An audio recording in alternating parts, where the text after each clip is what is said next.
दोस्तों, स्वागत है आपका हॉरर स्टोरीज 520 पर। अगर आप अकेले हैं तो एक बार अपने आसपास जरूर देख लीजिए और अपने कमरे का दरवाजा अंदर से बंद कर लीजिए, क्योंकि आज की कहानी आपकी रूह कंपा देगी। ये कहानी एकदम नई, 100% ओरिजिनल और अब तक का सबसे भयानक सफर है।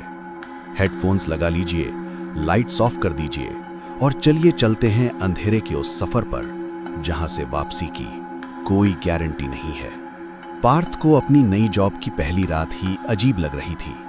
वो एक बहुत ही पुराने और आइसोलेटेड टोल प्लाजा पर काम कर रहा था, हाईवे 44 का टोल बूथ नंबर 3। ये हाईवे शहर से काफी दूर था और यहाँ रात के 12 बजे के बाद गाड़ियों का आना जाना ना के बराबर हो जाता था। सर्दियों का मौसम था और धुंध इतनी गहरी थी कि 5 कदम दूर की चीज भी ठीक से दिखाई नहीं दे रही थी। पार्थ के शिफ्ट इंचार्ज सुरेश अंकल रात 11:30 बजे अपनी शिफ्ट खत्म करके जाने वाले थे। जाने से पहले उन्होंने पार्थ के कंधे पर हाथ रखा और एक अजीब सी आवाज में कहा, देख बेटा, रात 2 बजे से 4 बजे के बीच अगर कोई पुरानी एम्बेसडर कार आए और उसमें बैठा आदमी टोल देने के बजाय सिर्फ तुम्हें घूरे तो उससे पैसे मत मांगना, बैरियर अपने आप खोल देना और उसकी आंखों में बिल्कुल मत देखना। पार्थ थोड़ा हंसा और बोला, अंकल, आप नई ज्वाइनिंग वाले को डरा रहे हो ना? पर सुरेश अंकल के चेहरे पर कोई हंसी नहीं थी। उन्होंने अपनी बाइक स्टार्ट की और धुंध में गायब हो गए। पार्थ अकेला रह गया। बूथ के अंदर एक पुराना हीटर चल रहा था और बाहर सन्नाटा ऐसा था कि हवा के चलने की आवाज भी किसी के रोने जैसी लग रही थी। समय धीरे धीरे बीत रहा था। रात के 1:45 बज चुके थे। अब तक सिर्फ 2 ट्रक और 1 कार गुजरी थी। पार्थ अपने फोन में देखकर टाइम पास कर रहा था। तभी अचानक टोल प्लाजा की सारी लाइट्स ब्लिंक करने लगीं। हीटर अचानक बंद हो गया। बूथ के अंदर का टेम्परेचर अचानक से माइनस में गिर गया। इतनी ठंड कि पार्थ के मुंह से भाप निकलने लगी। उसने टाइम देखा, रात के 2:05। तभी धुंध के बीच से एक गाड़ी की हेडलाइट्स दिखाई दी। लाइट्स पीली और बहुत मध्यम थी। गाड़ी धीरे धीरे टोल बूथ की तरफ बढ़ रही थी। इंजन की आवाज बिल्कुल नहीं आ रही थी, जैसे गाड़ी बिना स्टार्ट हुए ही चल रही हो। जब गाड़ी पास आई तो पार्थ के रोंगटे खड़े हो गए। वो एक जंग खाई हुई बहुत ही पुरानी काले रंग की एम्बेसडर कार थी। गाड़ी ठीक पार्थ के विंडो के पास आकर रुकी। पार्थ का गला सूख गया था।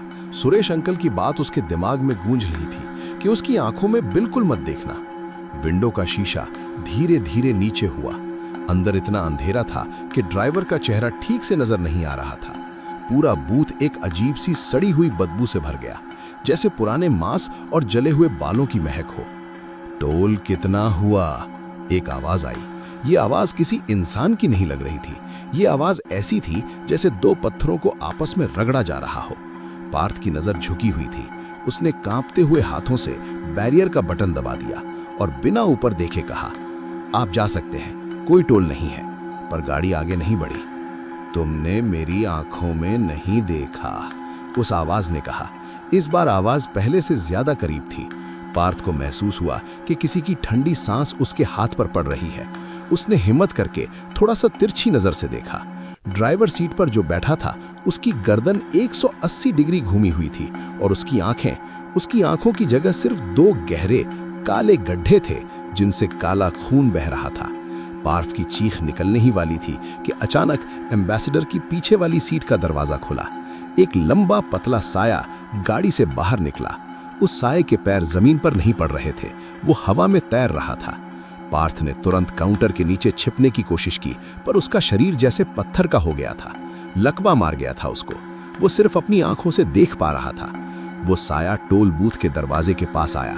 दरवाजा लॉक्ड था, पर उस साये ने अपना हाथ शीशे के आर पार कर दिया और अंदर से लॉक खोल दिया। दरवाजा खुला और बूथ के अंदर एक जोरदार ठंडी हवा का झोंका आया। पार्थ काउंटर के नीचे बैठा अपनी सांस रोके हुए था। उसे अपने बिल्कुल पास किसी के चलने की आवाज आ रही थी। मुझे पता है तुम यहाँ हो, एक औरत की आवाज आई। आवाज बहुत मीठी थी, बिल्कुल पार्थ की माँ जैसी। बाहर आओ बेटा, मुझे ठंड लग रही है। पार्थ की आंखों से आंसू बहने लगे। उसे पता था ये उसकी माँ नहीं है। पार्थ ने पूरी रात काउंटर के नीचे अपनी आंखें बंद करके काटी। उसने गायत्री मंत्र का जाप अपने मन में इतनी बार किया जितनी बार शायद उसने पूरी जिंदगी में नहीं किया होगा। बाहर से तरह तरह की आवाजें आती रहीं, कभी किसी के रोने की, कभी जोर से हंसने की और कभी शीशे को नाखूनों से खुरचने की। अचानक सब शांत हो गया। एक बहुत ही तेज हॉर्न की आवाज ने पार्थ को चौंका दिया। सूरज निकल चुका था, धुंध थोड़ी छट गई थी। सामने एक नॉर्मल ट्रक खड़ा था। पार्थ कांपते हुए खड़ा हुआ और बैरियर खोला। जब उसने खुद को आईने में देखा तो उसके होश उड़ गए। उसके आधे बाल एक रात में पूरी तरह सफेद हो चुके थे और उसके गाल पर 4 लंबे नाखूनों के निशान थे, जिनसे अभी भी हल्का हल्का खून रिस रहा था। उस दिन के बाद पार्थ उस टोल बूथ से भागकर अपने घर आ गया और अपने कमरे में बंद हो गया। डॉक्टर ने कहा था कि ये निशान 2 दिन में ठीक हो जाएंगे, पर 1 हफ्ता बीत चुका था। वो निशान ठीक नहीं हुए, बल्कि उनका रंग काला पड़ने लगा था। सबसे डरावनी बात ये थी कि रात के ठीक 2 बजे जब पार्थ अकेले अपने बेड पर होता था तो उन निशानों में अजीब सी खुजली होती थी और उसे अपनी ही कानों में एक सड़ी हुई खरखराई आवाज सुनाई देती थी। तुमने मेरी आंखों में नहीं देखा। पार्थ को समझ आ गया था कि वो साया उसके साथ उसके घर तक आ चुका है। उसने अपना लैपटॉप खोला और पुरानी खबरें ढूंढना शुरू किया। घंटों की मेहनत के बाद उसे 1984 का एक पुराना न्यूज़पेपर आर्टिकल मिला। आर्टिकल की हेडलाइन पढ़कर पार्थ का खून ठंडा पड़ गया। हेडलाइन थी, टोल बूथ पर परिवार का बेरहमी से कत्ल, वर्कर ने नहीं खोली कुंडी। पूरी खबर पढ़ने पर पता चला कि 1984 में एक परिवार अपनी काली एम्बेसडर कार में उस हाईवे से गुजर रहा था। रात के 2 बजे कुछ डाकुओं ने उनकी गाड़ी पर हमला कर दिया। आदमी ने गाड़ी भगाकर टोल बूथ तक लाया। उसने टोल बूथ वाले को दरवाजा खोलकर उन्हें अंदर छुपाने की भीख मांगी, पर टोल वर्कर डर गया। उसने कुंडी लगा ली और उन तीनों को अपनी आंखों के सामने कटते हुए देखता रहा। डाकुओं ने आदमी की गर्दन तोड़ दी और उसकी आंखें निकाल ली। औरत और बच्ची को गाड़ी की पिछली सीट पर बेरहमी से मार दिया। लेकिन सबसे बड़ा झटका पार्थ को तब लगा जब उसने उस पुराने टोल वर्कर की फोटो देखी। वो चेहरा झुर्रियों से भरा था, पर उसकी आंखें पहचानने लायक थीं। वो कोई और नहीं, उसका शिफ्ट इंचार्ज सुरेश अंकल था। पार्थ समझ गया था कि सुरेश अंकल अपनी सजा से बचने के लिए हर बार किसी नए लड़के को उस मौत के बूथ पर भेजते थे। आज अमावस्या की रात थी। पार्थ ने अपनी बाइक निकाली और ठीक रात 1:30 बजे उस बूथ पर पहुंच गया। बूथ के अंदर सुरेश अंकल बैठे थे। पार्थ ने दरवाजा झटके से खोला और चिल्लाया, मैं सब जानता हूं सुरेश, तुमने उस परिवार को मरने दिया और अब तुम मुझे बलि का बकरा बना रहे हो। सुरेश अंकल डर के मारे कांपने लगे और बोले, मेरा वक्त पूरा हो गया है पार्थ। वो लोग मुझे लेने आते हैं, उन्हें हर रात एक नया शिकार चाहिए। तभी टोल प्लाजा की लाइट्स ब्लिंक करने लगी। धुंध के बीच से वही एम्बेसडर कार आकर रुकी। सुरेश अंकल जमीन पर पड़े रो रहे थे, पर इस बार पार्थ डरना नहीं चाहता था।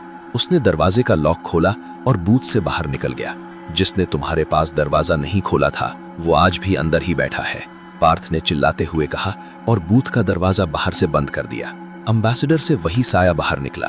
उसने एक बार पार्थ को देखा और अचानक पार्थ के गाल के निशान गायब हो गए। साया बूथ की तरफ बढ़ा। उसने अपना हाथ शीशे के आर पार किया। अंदर से सुरेश अंकल की ऐसी चीख आई जो किसी की भी रूह कपा दे। हड्डियों के टूटने की आवाज आई। बूथ का दरवाजा खुला और साया बाहर निकला, पर इस बार उसके हाथ में सुरेश अंकल थे। सुरेश अंकल की गर्दन ठीक वैसे ही 180 डिग्री टूट चुकी थी। साया सुरेश की लाश को गाड़ी में खींच ले गया और गाड़ी धुंध में गायब हो गई। उस घटना को 5 साल बीत चुके थे। पार्थ अब नेशनल हाईवे अथॉरिटी में एक साइट इंस्पेक्टर बन चुका था। एक दिन पार्थ के बॉस ने उसे हाईवे 44 को चौड़ा करने का प्रोजेक्ट दिया। सरकार का आदेश था कि उस पुराने खंडर हो चुके बूथ को तोड़ दिया जाए। पार्थ अपनी टीम और एक बड़े बुलडोजर के साथ उस बूथ पर पहुंचा। दोपहर की कड़ी धूप में भी वहां अजीब सी ठंडक थी। बुलडोजर के ड्राइवर रामू ने इंजन स्टार्ट किया और पूरी ताकत से बूथ की दीवार पर टक्कर मारी। एक बहुत तेज आवाज हुई, पर जब धूल हटी तो सब दंग रह गए। बुलडोजर का आगे का हैवी लोहे का ब्लेड बीचों बीच से टूट गया था, लेकिन बूथ की पतली सी दीवार पर एक खरोंच तक नहीं आई थी। रामू गुस्से में नीचे उतरा, पर अचानक उसकी आंखों की पुतलियां गायब हो गईं। रामू ने एक भारी आवाज में कहा, घर मत तोड़ो, मालिक गुस्सा होंगे। और इतना कहते ही रामू बेहोश होकर गिर पड़ा। सारे मजदूर डरकर भाग गए। पार्थ अकेला रह गया। उसने हिम्मत करके बूथ के अंदर जमीन को देखा। धूल के नीचे लोहे का एक खुफिया दरवाजा था। 1984 में सुरेश ने कुंडी डर के मारे नहीं लगाई थी, बल्कि वो उस परिवार की बलि देना चाहता था। पार्थ ने दरवाजा खोला। नीचे एक बहुत बड़ा तहखाना था, जहां जगह जगह इंसानी हड्डियां बिखरी थी। दीवारों पर खून से अजीब तांत्रिक सिंबल बने थे। वहां एक पुरानी किताब और एक तस्वीर रखी थी। तस्वीर में सुरेश एक डरावने अघोरी बाबा के साथ खड़ा था। किताब पढ़ने पर पता चला कि सुरेश उस अघोरी का शिष्य था। उस हाईवे पर मरने वाले लोग शिकार थे और असल शैतान जमीन के नीचे उस तहखाने में कैद था। अचानक पार्थ के फोन की फ्लैशलाइट बुझ गई। नीचे घुप अंधेरा छा गया और अंधेरे में भारी कदमों की आवाज आई। तुम्हें यहां नहीं आना चाहिए था पार्थ। एक आवाज गूंजी, जैसे 100 लोग एक साथ बोल रहे हों। पार्थ तेजी से सीढ़ियों से ऊपर भागा, पर बाहर आकर उसने देखा कि दोपहर के 2 बजे होने के बावजूद आसमान में लाल चांद चमक रहा था। लाल धुंध के बीच से इस बार सिर्फ एक एम्बेसडर कार नहीं, बल्कि पिछले 50 सालों में मरे हुए सभी लोगों की गाड़ियों की लाइन लगी थी। सबसे आगे लोहे के एक रथ पर वो अघोरी बैठा था, और अघोरी के पैरों के पास एक कुत्ते की तरह जिसके गले में जंजीर बंधी थी, वो सुरेश था। अघोरी ने सारी गाड़ियों के दरवाजे खोल दिए। हजारों भुताहा साए पार्थ की तरफ बढ़ने लगे। पार्थ वापस तहखाने में कूद गया। उसने जेब से अपना लाइटर निकाला और कोने में रखे पुराने जले हुए तेल पर लात मारी। सारा तेल उन तांत्रिक किताबों पर गिर गया। पार्थ ने लाइटर ऑन किया और आग लगा दी। एक झटके में पूरे तहखाने में नीले रंग की आग लग गई। आग लगते ही साए राख में बदलने लगे। अघोरी और सुरेश की दर्दनाक चीखें गूंजने लगीं। पूरा टोल बूथ अर्थक्वेक जैसी तेजी से हिलने लगा। पार्थ सीढ़ियों से भागकर टोल बूथ से बाहर निकला और दूर जमीन पर गिरा। देखते ही देखते पिछले 50 साल पुराना वो श्रापित टोल बूथ जमीन के अंदर धंसने लगा। एक जोर का धमाका हुआ और सब कुछ खत्म हो गया। लाल चांद गायब हो चुका था और दोपहर की धूप वापस आ गई थी। हाईवे 44 का श्राप अब हमेशा के लिए खत्म हो चुका था। दोस्तों, तो ये थी हाईवे 44 के टोल बूथ का असली और आखिरी राज। मैं उम्मीद करता हूं कि इस 100% ओरिजिनल और दिल दहला देने वाली लंबी कहानी ने आपको शुरू से अंत तक बांध कर रखा होगा। अगर आपको ये स्टोरी पसंद आई तो वीडियो को लाइक जरूर करें और अपने सभी दोस्तों के साथ शेयर करें। और हाँ, ऐसी ही एकदम फ्रेश और रोंगटे खड़े कर देने वाली कहानियों के लिए हॉरर स्टोरीज 520 को अभी सब्सक्राइब करें और बेल आइकन दबाएं। मिलते हैं आपसे अगली और भी डरावनी वीडियो में। तब तक अपने चारों तरफ ध्यान रखना। क्या पता अंधेरे में कोई आपको देख रहा हो। Good night.